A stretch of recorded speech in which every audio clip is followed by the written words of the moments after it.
Hello students.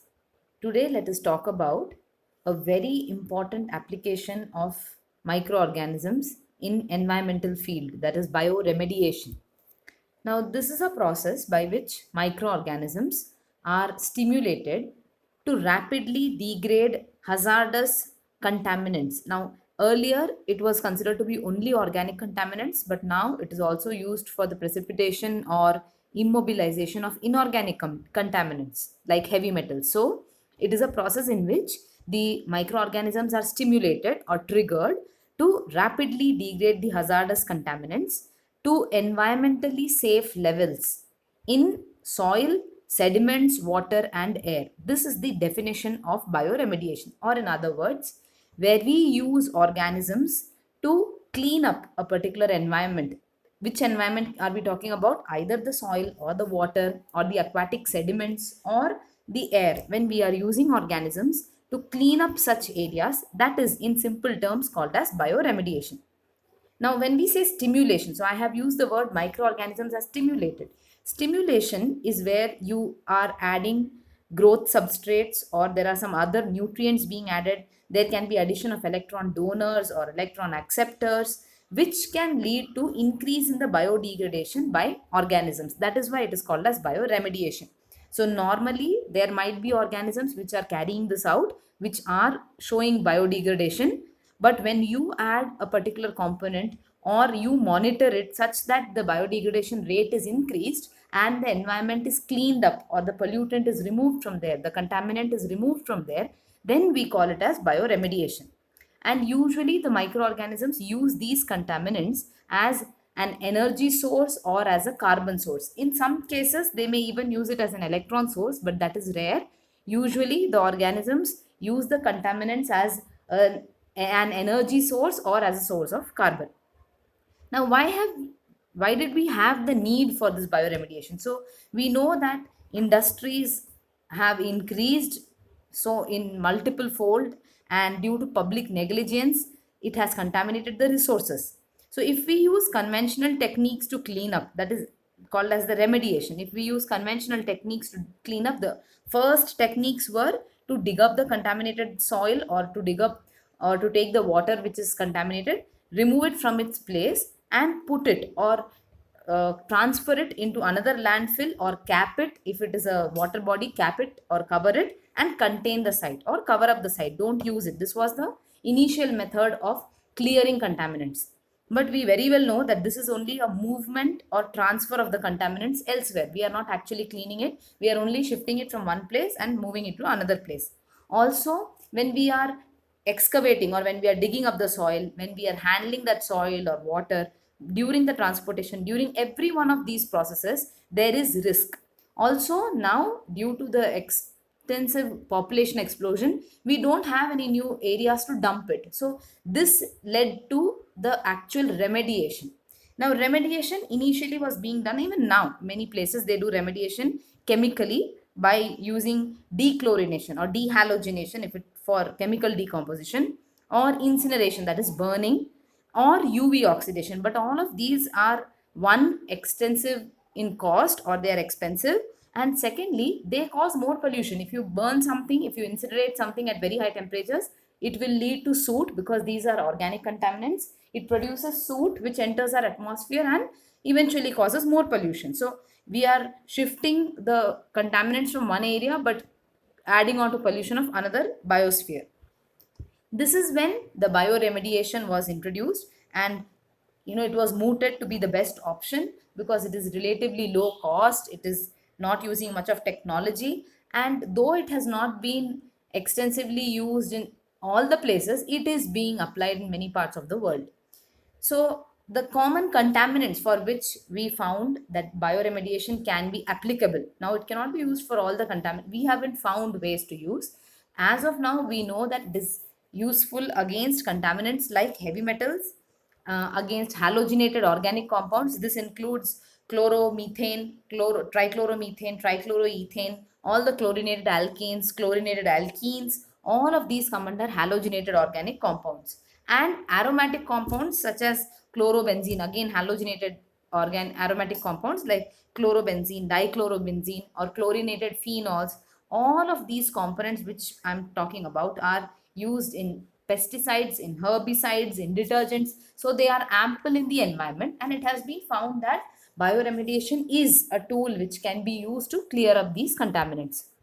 So, coming to the principles of bioremediation, now there are three principles: natural attenuation, biostimulation, and bioaugmentation. Now, whatever I have listed here are principles for microbial bioremediation. We also have one more category of bioremediation, that is phytoremediation. Phytoremediation is where we use plants to remove the contaminants.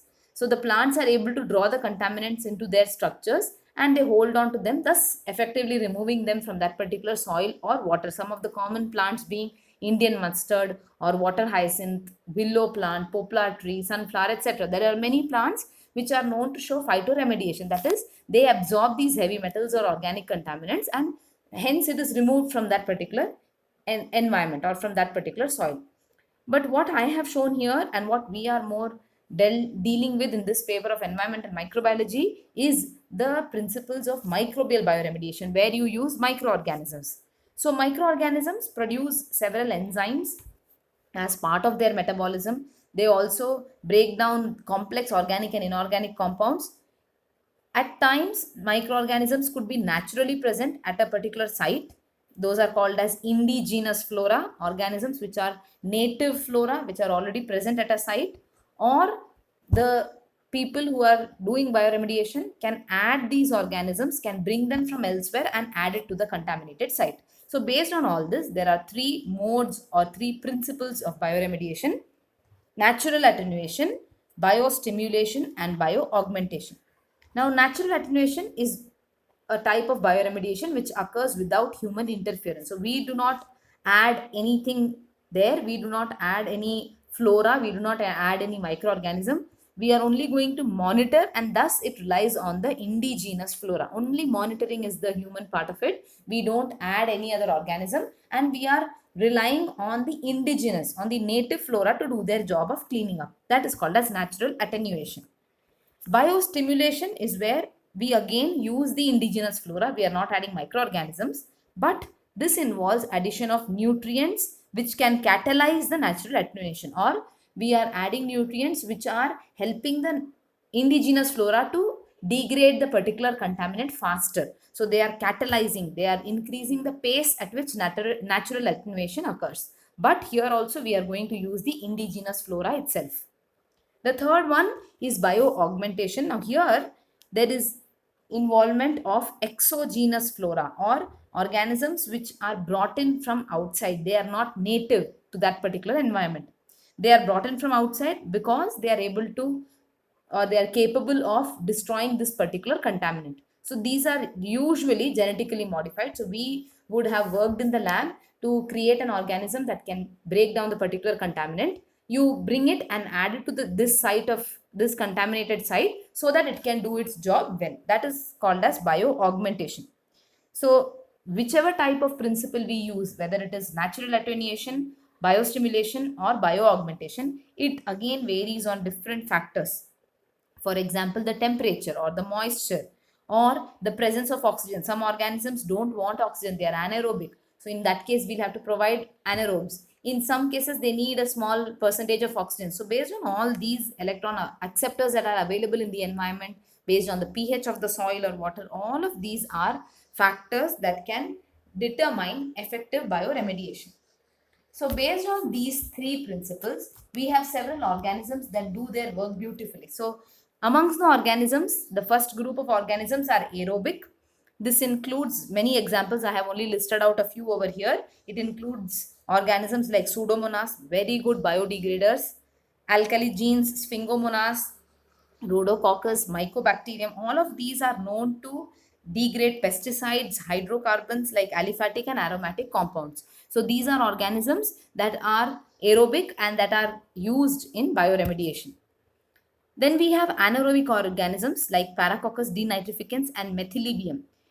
It is known that Methyllibium is having enzymes that are capable of degrading polychlorinated biphenyls or PCBs, and even chloroform or trichloroethylene compounds that are difficult to be degraded naturally. These organisms are known to have systems or metabolism to degrade these particular compounds. So anaerobic organisms mainly are Paracoccus denitrificans and Methyllidium. Then we have lignolytic fungi like Phanerochaete chrysosporium, which is also known to show biodegradation extensively. And we have methylotrophs. Now, methylotrophs are organisms, I have already told you about these. These are organisms which utilize methane as a carbon source and convert it into carbon dioxide. So, amongst methylotrophs, we have organisms like Methylocella, Methylococcus, and Methylocystis, which have the enzyme methane monooxygenase. So all the methylotrophs have methane monooxygenase, and this enzyme, apart from acting on methane, though its initial substrate or original substrate is methane, it is known that this enzyme can also act upon other substrates, or it has a broad substrate range, like it can act upon aliphatic compounds, chlorinated aliphatic compounds apart from methane. So methylotrophs are also an important group of organisms that can be used for bioremediation. So that means we have aerobic organisms, anaerobic organisms, lignolytic fungi like phanerochaete, and we have methylotrophs. These are the four groups of organisms that are mainly used in bioremediation. Now, what we spoke about earlier, that about natural attenuation, biostimulation, and bioaugmentation were the principles. But there are different strategies or different methods of showing bioremediation, which can be broadly divided into in situ and ex situ.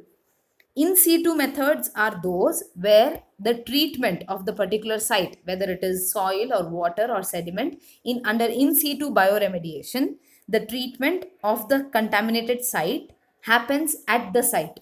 It happens wherever the contamination has occurred and minimal disturbance is caused. So we do not do excavation, take it elsewhere, dump it elsewhere, then clean up over there, then bring it back. No, that does not happen. In situ is where there is minimal disturbance to the contaminated site because treatment happens on site in situ.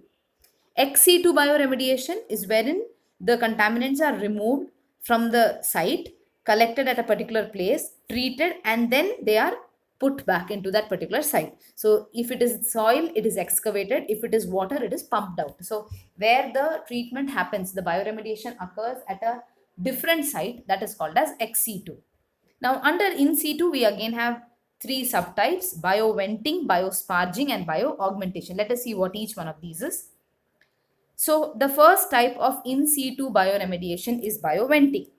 Now, bioventing is the most common method. You can see over here, there are wells or channels that are dug into the contaminated soil or into the contaminated part. If we want to clean groundwater, even then we have to dig into the soil. So, there are wells or channels or tunnels that are dug into the soil. Through these wells, air and nutrients are supplied. When these air and nutrients are supplied through the wells, they are entering over here. The organisms which are already present, so we are depending on the indigenous flora. The organisms which are already present over there get stimulated, or the indigenous flora get stimulated because we have provided fresh air and nutrients, and they immediately start the biodegradation, or the biodegradation occurs at a rapid rate. So bioventing is where the airflow rates are kept low. The air is pushed inside, but it is not applied with a lot of pressure, and the airflow rate is very low, so that there is minimum volatilization of the organic compound. So if there are contaminants inside, if you push in air at a very high pressure, they'll all start volatilizing and exiting out, or they will start coming out through these wells, in turn harming the people and personnel working over there, or even entering into the atmosphere and causing pollution. So in bioventing, the airflow rates are maintained low so that volatilization is less and the release of contaminants does not occur to the atmosphere. This is mainly used, bioventing is mainly used wherein the contamination is deep under the surface. So you just have to dig the wells, supply the air and nutrients through these wells, and through a different set of wells, we have to pump the water out, or whatever needs to be pumped out, or the nutrients that are supplied in through the aqueous solution. If they are supplied in through aqueous solution, that will be pumped out through a different well. If these nutrients are supplied along with the air, then there is nothing to be pumped out. But there will be wells which are dug inside, which can be used as an exit for the gases that are released during the biodegradation. So this is bioventing. Main thing to remember here is through the wells, air and nutrients are supplied. The flora is indigenous flora, no new organism is added, and the airflow rates are kept low. This is called as bioventing. Biosparging, you can see over here, is also very similar, wherein you have wells that are dug inside, but the wells are attached to vacuum pumps or compressor pumps. Through these pumps, again, we are injecting air under pressure, but the pressure applied here is very high.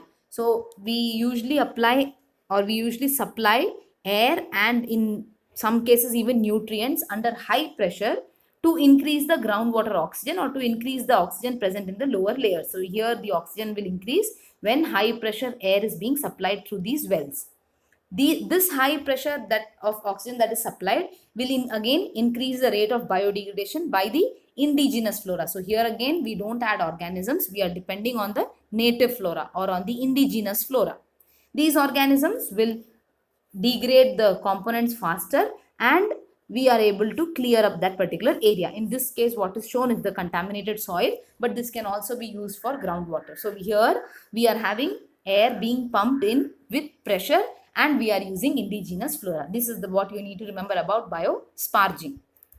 The third one is bio-augmentation. Now in bio-augmentation, like I told you earlier, the organisms are also added. So though we have wells dug, though nutrients are being provided, we are injecting organisms as well. We are not depending on the indigenous flora. We will add flora, exogenous flora, which we know is going to perform well, or which we know is going to degrade well. We add these kind of microorganisms into the pipes along with oxygen, along with the nutrients. The disadvantages could be that the particular flora we add, the organism we add, may have performed very well in the lab setting, but it may not compete properly, or it may not be able to compete with the indigenous flora.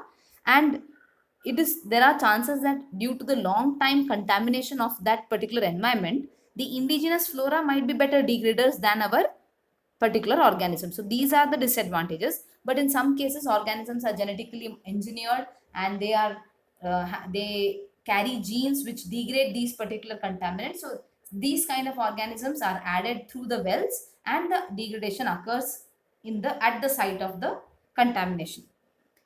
Now coming to the advantages and the disadvantages of in situ. So advantages of in situ bioremediation is that there is minimal disruption of the contaminated site. Because there is minimal disruption of the site, there is minimal risk to the personnel and the public who are working over there.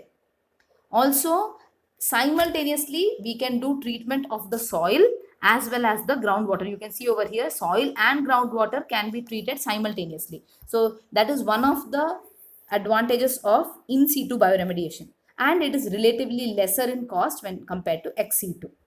But the disadvantage is that this is time consuming, because there are a lot of factors that can occur in situ. You cannot monitor all of these factors, what are happening inside the soil or inside the contaminated site.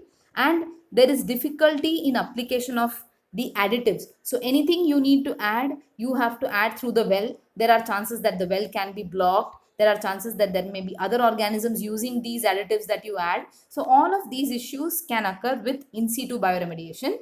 But there are some advantages as well. To get over these disadvantages, or to make sure that these disadvantages of time and difficulty in monitoring and application of additives is not there, we have several methods of ex situ bioremediation. So I told you earlier, ex situ bioremediation is wherein the particular contaminated area is taken out to a different place, treated, and then put back. Now, ex situ bioremediation can be done either in solid phase or in slurry phase. Solid phase examples are land farming, composting, and biopiles. Whereas slurry phase example is bioreactors. We'll study one by one. So the first one is land farming. This is a type of solid phase ex situ bioremediation. When we say ex situ, we have taken out the particular site, or we have taken out the contaminants from that site, and we are treating it elsewhere. So the contaminated soil is excavated. Now this is done for soil or sediments. So the contaminated soil or sediment is excavated and it is spread over a bed or it is spread over a large area, and periodically this area is tilled or it is mixed till the pollutants get degraded. So here we don't add any organisms, we are basing on the indigenous flora to aerobically degrade the contaminants. But why do we not let the indigenous flora do it at the site? Because when we take it elsewhere, monitoring is easy. So we keep tilling it, we keep providing it. Every time we mix it, more and more oxygen is provided so that the organisms can aerobically degrade the contaminants. The second one is composting. So composting is wherein the contaminated soil is excavated and it is mixed with some organic material like manure or agricultural waste, and then the degradation is allowed to happen. So it is similar to land farming, but here we don't let only the indigenous flora do the work. Along with the contaminated soil which has been excavated, we add some organic materials like manure.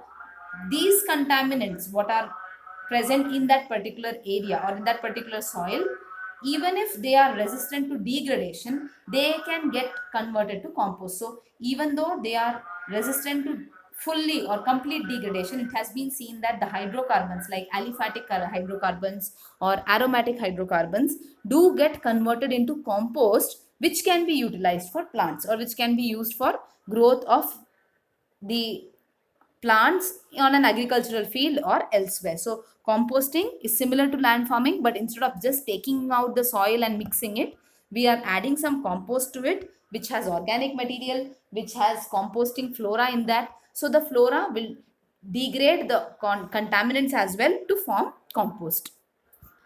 The next one is biopile. This is also coming under solid phase ex situ bioremediation. Now here, this is a hybrid of the first two methods, that is a hybrid of land farming and composting. So this is mainly used for surface contamination, not for very deep contamination, wherein we again excavate the soil and transfer it onto a new surface. We keep tilling it. There is compost that is added or there is manure that is added. We keep mixing it. The difference here is that it is a refined form of land farming, because here whatever losses are occurring by the leaching or whatever water is getting leached out, that is also controlled, and volatilization whatever is happening is also controlled. So it is only a refined form of land farming wherein volatilization and bioleaching or leaching, not bioleaching, wherever the leaching of all the components occurs, both are being controlled. That is called as biopiles. So it is similar to that of land farming and composting, just that the monitoring is better. The fourth type of ex situ bioremediation is bioreactors. These are also called as slurry reactors. So this is the slurry phase. It is called as slurry because there is mixing of water, solid and air. Everything is getting mixed. So the solid soil or water sediments, whatever needs to be cleaned, is mixed with the water, and then the cleaning occurs or remediation occurs. That is why this is called as slurry phase or slurry reactor. This can be used for solid material, cleanup of solid material, cleanup for water or air. Bioreactors can be used.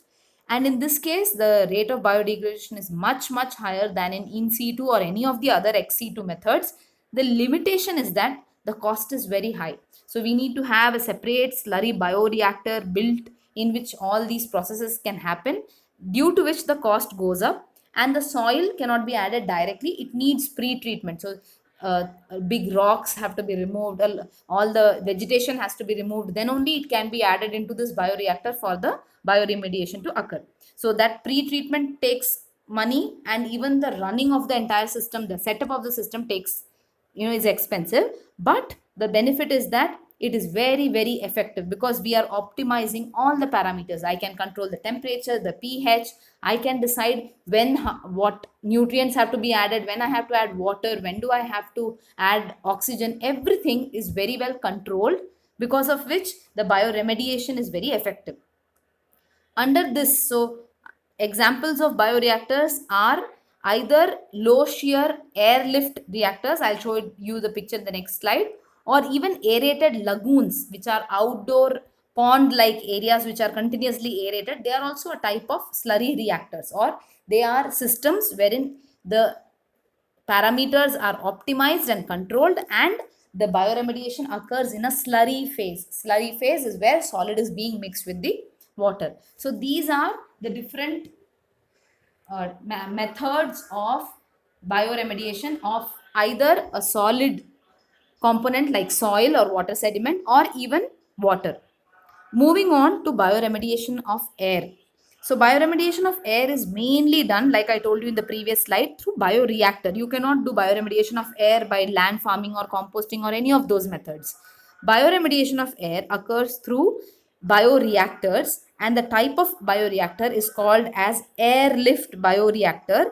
Under airlift bioreactor, it occurs by the external loop airlift bioreactor. So when you do your industrial microbiology, you will see that we have internal loop and external loop airlift bioreactors. This is an example of external loop airlift bioreactor, and it is seen that in this kind of a bioreactor, 99.7% of contaminants are removed.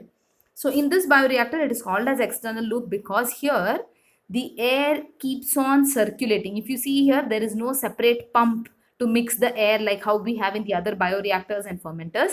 The air, as it keeps moving, itself does the mixing of the components. And the mixing happens through an external loop. That is why it is called as external loop airlift bioreactor.